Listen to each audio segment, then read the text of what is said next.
Hello everybody, this is Nick from Bricks, and today I'm going to be reviewing the 75267 Mandalorian Battle Pack with 102 pieces.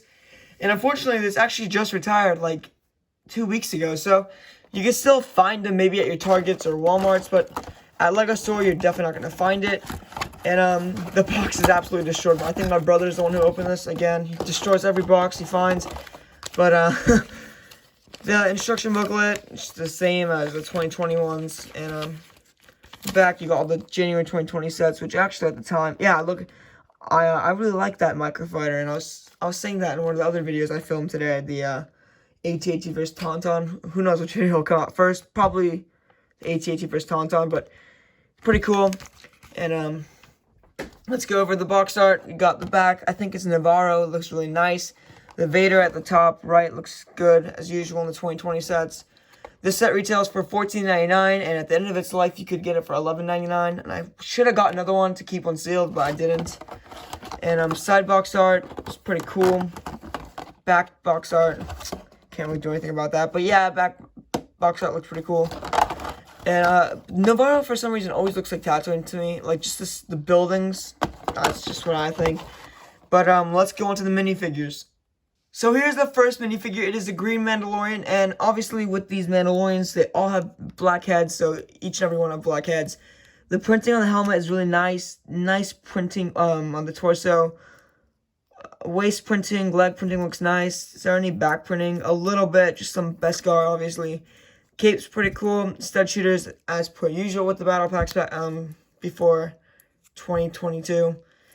But pretty cool minifigure, and I like these Mandalorians, and they've grown on me since last year when I first got this set. I wasn't a big fan of it. And let's go on to our second fig.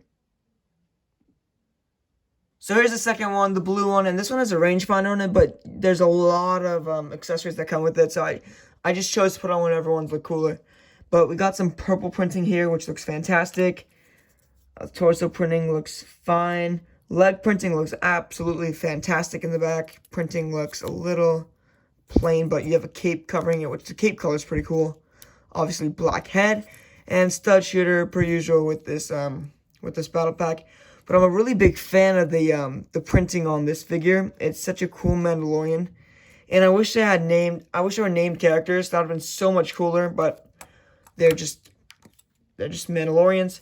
Let's go on to the next fig. And here's the third one. I think this is obviously the worst one. I mean, the printing on the top looks a little bit like Ahsoka, like with the little horns, like the 332nds. Not horns, the printing. But just not a big fan. No leg printing at all, which is terrible for this fig. Even the printing and the color looks a little disgusting, I'd say. I just don't like it at all. The cape color, which is fine, I mean, and then stud shooter. So I think this is the worst minifigure by far in the set. And let's go to the last one. So this last one, again, black head, and I don't know if it's mine, but it just looks like, let me focus it. It looks like it just smears, or is that just like a little shadow? I can't tell what that is on the helmet. It looks a little smeared, but the black cape is absolutely cool, and then the back printing is fine. I think it looks way cooler in this color, and the armor, it looks really nice in this color. I just wish there was no blue. If they would have just gone with like gray and like silver, it would have been pretty cool, but just, again, I still think the blue one is the best minifigure. That's probably third, and then the green one is second. So, but it's pretty cool figure count, or figure choice LEGO gave us. Let's go on to our builds.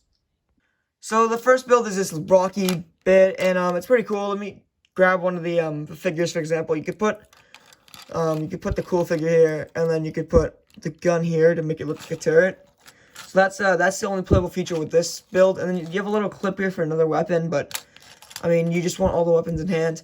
The Rocky detail here looks pretty cool, and I think LEGO did a fantastic job making it look like a Rocky mountain or like a Rocky stand. So LEGO did a good job there. And lastly, let's go on to our last build, which is the cool speeder. So here's the speeder, and on the box art we have this figure, the worst figure on the speeder. And let me get him. I'm not going to clip his arms right now. I can do that. But I think it's a pretty cool build, and I usually like display that, not really display, but I put in the back of my Razor Crest. because it looks cool like that. The tabs in the front here go down, which looks pretty cool. Stud shooters, which I'll just shoot one. Again, I'm not a big fan of stud shooters, but it's pretty cool for kids. And then the back has a little engine here, like a little red. Yeah, it looks like a little engine here, like a little light. Pretty cool. But I think overall, the speeder is probably the best part of the build.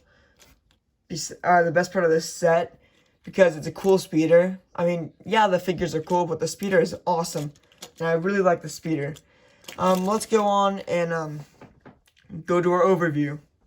So, as this is a $15 battle pack, and it is an awesome battle pack, I just don't think it is worth buying over retail price, which is going to happen as it's retiring. If you could find it for $11.99 right now, like last minute clearance, go get it. It's a cool battle pack to have, sealed or open. And if I'm going to give this a rating, I'll give it a 7 out of 10. It is above average for me, but I'm just not a big fan of all the characters being different. Unless they had names. If they were name figures, I would have gave it a little bit more rating there, maybe an 8. But I'd say go get this if you don't have this, but don't buy it for over $15. That's all my advice. That's all I'm gonna give you guys with this. So if you guys liked the video, please like and subscribe, and tell me in the comments below what is your favorite battle pack. Bye bye.